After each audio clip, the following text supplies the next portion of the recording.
pro-lifers threatened. A pro-abortion group releases an anonymous message threatening even more violence.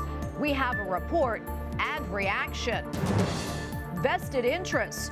Elon Musk meets with Twitter employees with a multi-billion-dollar buyout on the line. Sacrament most holy. How we can accomplish what Jesus asks of us through faith and conversion. And double play. How two Franciscan friars are hoping to spread the gospel at baseball games. On EWTN News Nightly for Thursday, June 16th, 2022.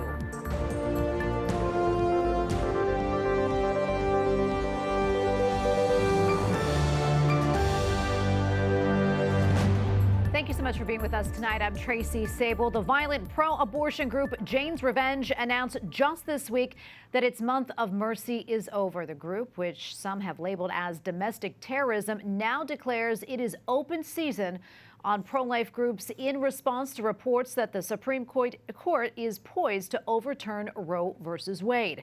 Capitol Hill correspondent Eric Rosales reports. Eric? Well, Tracy, the group has already claimed responsibility for a number of attacks on pro-life organizations, including pregnancy care centers across the country. They've included everything from firebombs to graffiti to vandalism, and now the group says that even more attacks will take place. Quote, "You have seen that we are real and that we are not merely pushing empty words." In a message addressed to pregnancy care centers and other pro-life organizations, the extreme pro-abortion group Jane's Revenge says, quote, "It's open season and we know where your operations are. We will never stop, back down, slow down, or retreat." The group claims credit for numerous violent attacks on pro-life properties and states more are coming. Quote, "Everyone with the urge to paint, burn, to cut, to jam, now is the time." I think it's terrible. Especially in light of, what the folks are wanting to defend, and then to think that, they're going to be harassed like that. It's sad. Catholic Senator Mike Braun, along with 24 other Republican senators and more than 100 House Republicans, wrote letters to Attorney General Merrick Garland calling on him to investigate the recent attacks as acts of domestic terrorism. I'm a very Catholic person, and I believe in every woman's right to make her own decisions. House Speaker Nancy Pelosi was asked about violence on pro-life facilities. The self-professed Catholic did not denounce the attacks, instead elaborated on her pro-abortion agenda. A woman has a right to choose, to live up to her responsibility. It's up to her doctor, her family, her husband, her significant other, and her God. It just shows you how unhinged the left has become when they are threatening to execute Supreme Court justices in their homes and actually taking action to make that happen. It is important to note that the White House does condemn the attacks. Now, I reached out to the Department of Justice and the FBI to find out what they're doing about it. They ended up sending me a statement, an email statement, which reads in part, quote, "We will not tolerate violence, destruction, interference with government functions. We are committed to working closely with local, state, and federal law enforcement partners to stop any individuals who intend to commit violence." Now, pro-life lawmakers say that they will continue to stay on the Attorney General to prosecute. At the Capitol, Eric Rosales, EWTN News Nightly. Well, the man who threatened the life of Supreme Court Justice Brett Kavanaugh has been indicted on a charge of attempted murder. Federal officials say the 26-year-old targeted the Catholic justice following the leak of an opinion that could overturn Roe versus Wade. More than 24 conservative and pro-life groups want the Justice Department to prosecute violence tied to the Supreme Court leak. They seek a meeting with Attorney General Merrick Garland, asking him, quote, to publicly condemn these unlawful attacks, to commit to vigorous efforts to prevent them and to investigate and prosecute them. And joining us now to discuss is Ryan Anderson, president of the Ethics and Public Policy Center and co-author of the pro-life book, Tearing Us Apart: How Abortion Harms Everything and Solves Nothing. Ryan, welcome back. Always so good to see you. A lot to get to tonight. But first, as Eric reported, Speaker Pelosi deflected a question about the attacks on pro-life centers by emphasizing her belief that women should be able to get abortions. At the same time, she said she is, quote, a very Catholic person. I'd like to get your reaction to that. So many things come to mind. First is that you can't be a very Catholic person and not defend the weakest amongst us. Pope Francis has spoken repeatedly about our call to be reaching out to those in the periphery, those marginalized, and no one is more marginalized than the unborn child whose life is threatened with lethal violence in the womb. Second, she used the word choice over and over in that statement. The pro-life pregnancy resource centers that are being attacked by this group, all they do is exist to serve women who are choosing life. Women come to them seeking assistance, and pregnancy resource centers assist them. They help them. They offer them a wide variety of forms of support for women who choose life. And it's unclear why Speaker Pelosi doesn't want to affirm that choice, why she doesn't want to protect those women.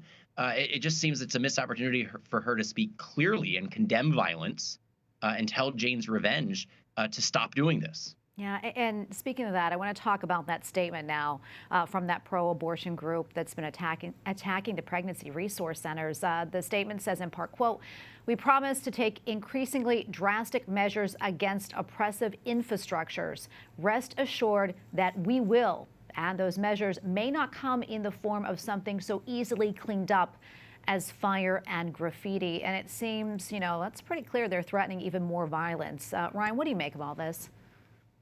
It's utter evil. I'm not a theologian, but, I would dare to say that it's demonic. That entire statement, whoever drafted it, something is not right with that individual.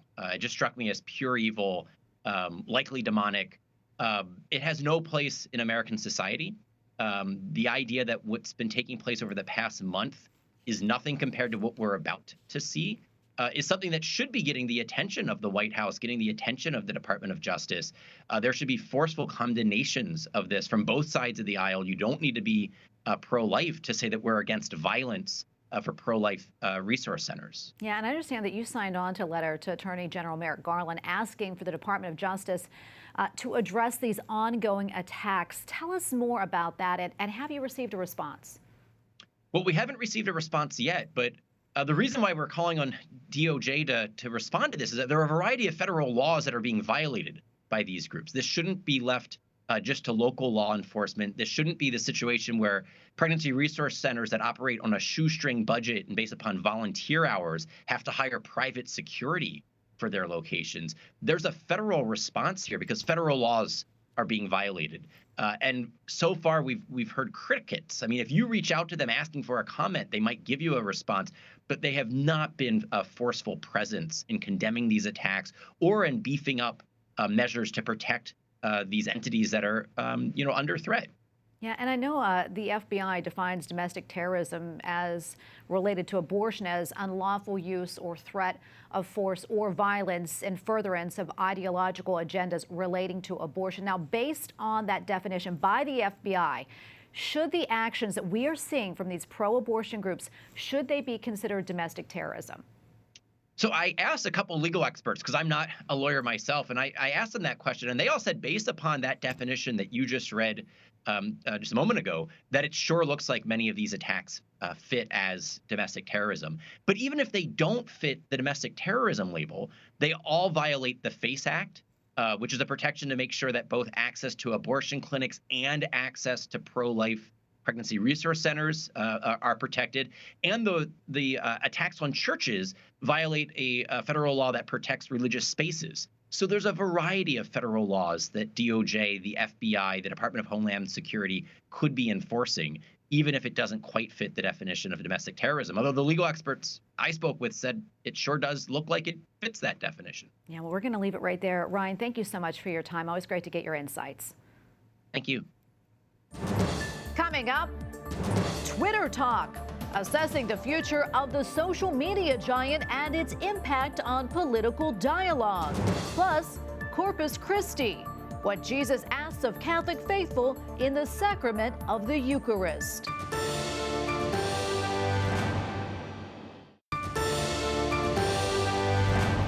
Elon Elon Musk held a virtual meeting with the employees of Twitter today. The entrepreneur offered $44 billion to buy the social media company back in April, but that deal has been on hold, awaiting details of spam or fake accounts, which could impact the company's value. The CEO of Tesla has described Twitter as a town hall for humanity. And joining us now is Mike Davis, founder and president of the Internet Accountability Project. Mike, thanks for coming on. Great to see you again.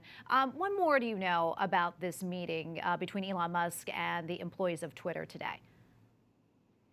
Well, I mean, it sounds like Musk is making progress in acquiring Twitter, and that's a good thing. But I think the bigger issue here is that we shouldn't have to rely on a benevolent billionaire like Elon Musk in order to enjoy free speech online. The problem is that we have these big tech monopolists who control online discussion, online commerce, the political discourse, and that shouldn't be the case. And I think what we need to do is we need to update and enforce our century-old antitrust laws to break up big tech so they don't have this gatekeeping power. Yeah, and there were some leaked internal messages between Twitter employees alleging the platform is considering banning the conservative account Libs of TikTok. You know, this is many conservative tweets are being flagged for violating the hateful conduct rule. I want to get your thoughts on that and how conservatives seem to be treated on the platform compared to liberal accounts. Well, there's no question that conservatives are discriminated against on these online platforms. I've been kicked off Twitter 5 times. 4 of them were mistakes, they said, after I raised a political ruckus. One time they didn't respond. The bigger problem is this. Google owns YouTube. Facebook owns Instagram and WhatsApp. They control online communication. We need to break them up. There is a bill going through the House and the Senate right now, sponsored by Senator Chuck Grassley, my former boss, and Congressman Ken Buck, 2 conservative all-stars that would take a critical first step into breaking up the big tech monopolist power over online commerce and speech. It's S2992, and conservatives need to get behind this bill. Yeah, I also know that they're also working on a bill called the Political Bias and Algorithm Sorting Emails Act that would address big tech's ability to censor certain political emails. Can you talk to us more about that? How big of an issue is that? I mean, it's an important issue. If you have political campaigns and Google can send the conservative or the Republican emails to spam, and the liberal or the Democrat emails get through, that gives the Democrats a great advantage. The problem with these bills, when you're trying to tell these so-called private companies, they're big tech, they're government-sponsored monopolists, but courts consider them these private companies with First Amendment rights. So the problem is you're going to have First Amendment problems with these types of bills that we just saw with a Supreme Court decision. The bigger solution here is that we need to update and enforce our century-old antitrust laws and break up big tech so they do not have the power to censor, silence, deplatform, cancel conservatives, even a sitting president of the United States, President Trump. Yeah, something else I'm going to talk about on a different note, Mike. On Tuesday, as you know, the House passed a bill that would give security to the families of Supreme Court justices. I want to get your take on that, and also the fact that protests continue to take place outside of justices' homes. This is a disgrace what Attorney General Merrick Garland is allowing to happen. I clerked for Justice Gorsuch. I know Justice Thomas, the Chief Justice, Justice Kavanaugh, all of the justices. There is a federal statute on the books, 18 U.S.C. 1507, that makes it obstruction of justice to show up to a federal judge's home to intimidate them and their families on a pending case. Judge Esther Salas, an Obama appointee, had her 20-year-old son, Daniel, murdered in her home in 2020, and her husband, Mark, seriously injured because someone doxed her and they showed up at her house. This is a deadly game, and the Attorney General needs to step up and do his job. Otherwise, House Republicans, when they take back power in January, must impeach him for his total dangerous dereliction of duty that directly led to an attempted assassin showing up to Justice Kavanaugh's house with a gun, pepper spray, zip ties, padded shoes to murder him, his wife, and their 2 young daughters in the middle of the night. Well, Mike, we thank you for your time today. Great speaking with you. Thank you very much. Well, for most, today is the solemnity of Corpus Christi, and in Rome, a Vatican cardinal celebrated Mass inside of St. Peter's Basilica. veniamo inseriti nella sua stessa dinamica. In his homily, Cardinal Mauro Gambetti says faith and a change in attitude are needed to accomplish what Jesus is asking of the faithful. The Cardinal celebrated Mass in place of the Holy Father, who is dealing with knee pain. Joining us now from Rome is Father Robert Gall, professor at the Pontifical University of the Holy Cross. Father Gall, thank you so much for your time today. We appreciate it. If you don't mind, can you tell us more about the solemnity of Corpus Christi, what it celebrates, and how long it's been on the church calendar? Sure, it's really beautiful because so many things have happened in the church. It's really come from the grassroots. It's come from below, from the personal prayer of a woman who was consecrated, Saint Juliana of Liège, or Montcorillon, in what is now Belgium. And she had messages from our Lord Jesus Christ, and he encouraged her to have this feast established in the church, because Holy Thursday is not enough time for us to really savor this great mystery of the Holy Eucharist. And then subsequently, the Pope in 1264, Pope Urban IV, when he was living in Orvieto here in Italy, just about 100 miles from Rome, he established this as a feast for the universal church. And I understand some parishes will celebrate Corpus Christi actually today, and others will observe it on Sunday. Can you talk to us a little bit more about that? Sure. So for the universal calendar, it should normally be on Thursday, and it's really specified, and this was part of the message from Jesus to St. Juliana, was that it be on the Thursday after the Feast of the Blessed Trinity. So it's also a marvelous connection between the celebration of the Solemnity of the Holy Trinity and the Holy Eucharist. But in many places, especially in the United States, most places it's been moved to Sunday. Because in those countries where it's a holy day of obligation, they keep it on Thursday. But I understand in the United States, the ordinariates of Anglican use, the chair of St. Peter, which is the name of the ordinary, that they'll be celebrating it today, on this Thursday after the Feast of the Holy Trinity. Unfortunately, here in Rome and in the Vatican, it's celebrated on Sunday. And therefore, we lose a little bit of this special historical savor of this feast day. And I'm wondering, Father, how can the solemnity, how can it help us in the world today?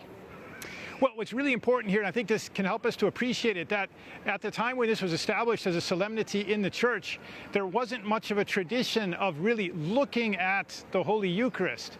There wasn't even much of a tradition of there being a tabernacle in the church at the center. In fact, the tabernacle was off to the side or even somewhere over in the sacristy. And at this time, we're speaking about the 13th century, the practice of elevating the Holy Eucharist at the moment right after consecration, after the miracle of transubstantiation, became the common practice of the church. So that today around the world, we celebrate this feast day as the day in which we know that we can adore Jesus truly, really present in his humanity, in his divinity, in the Holy Eucharist, his body and his blood in the sacred species. And Father, before I let you go, I'm curious, anything else you think is really important for our audience to know about the solemnity? What's really important about today's liturgical practice is that going all the way back to 1275, beginning in Germany, the tradition began of Eucharistic processions. So carrying our Lord present in the Holy Eucharist in the monstrance throughout the city streets. This is such a beautiful practice. If you haven't been able to participate in it, please try to do so. Through your parish, through your diocese, facilitate it to be organized. It's such a wonderful experience to see how Jesus wants to accompany us in our daily life, and that he, with the Holy Eucharist, is present to us. And at all times, we can be aware of this great gift whereby heaven is really present among us. Well, Father, thank you so much for all of that, and thank you for what you do. God bless you, Father Robert Gall, professor at the Pontifical University of the Holy Cross. Thank you again. Up next, here's their pitch. Why two Franciscans believe they can use baseball to bring people closer to Christ.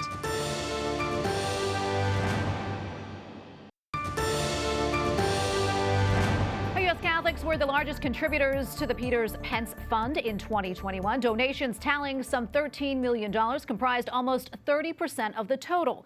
The annual Peters Pence collection finances the Holy Father's charitable works. And finally, tonight, two Franciscan friars are traveling nearly 17,000 miles this summer to spread the gospel in the United States and Canada, but there is a catch. Father Casey on the pitcher's mound and Father Tito behind home plate are lifelong baseball fans, and they are following in the footsteps of St. Francis of Assisi with a modern twist. They are preaching to ordinary people in the spaces where they gather, and in this case, it is by visiting all 30 Major League Baseball stadiums. And Father Casey Cole and Father Tito Serrano join us now. They are called the Bleacher Brothers and maintain the popular website called Breaking the Habit. Welcome to you both. Thank you so much for taking the time to speak with us. Father Casey, I'd like to start with you. I know that you said this trip has been a goal of yours for many years. Can you tell us more about that and why you feel baseball games are a really good place to evangelize?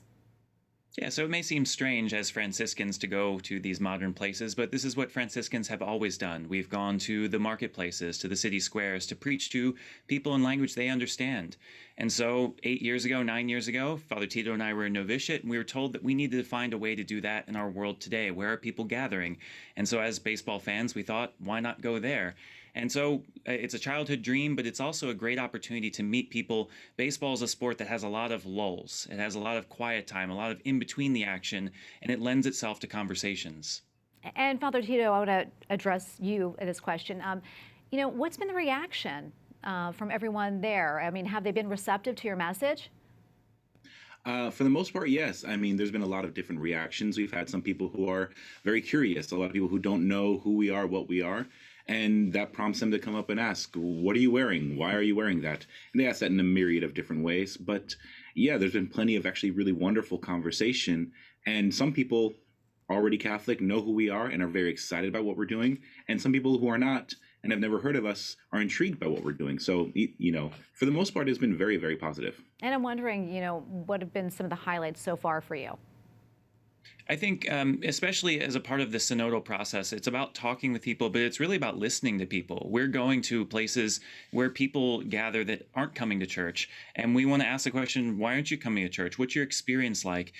We might be different, but we're not other. And so I think that's been a really good experience for us to change ourselves. The website that I've run for many years, Breaking in the Habit, it's about kind of like that glove that you have in baseball, the new shoes. You got to break yourself in. You got to warm up to it. And so what are people struggling with that I need to learn, not just they need to learn from me? That's wonderful. And also, I'm curious, where are you two in the process right now? And what are your next steps? We're a little over a third of the way through. We've just finished our 13th stadium, and we are on our way tomorrow to the Nationals in D.C. It's going to be very exciting. I've never been there. Father Casey has been there, but I'm looking forward to it. Yeah, I think you'll enjoy it tremendously. What have been maybe some of your favorite places so far? Every place has its own uniqueness to it, and I think they all are kind of cathedrals in their own way. That said, some are a little more comfortable than others. We've loved Pittsburgh. We love Detroit. We love Fenway Park. We're looking forward to Chicago with Wrigley Field.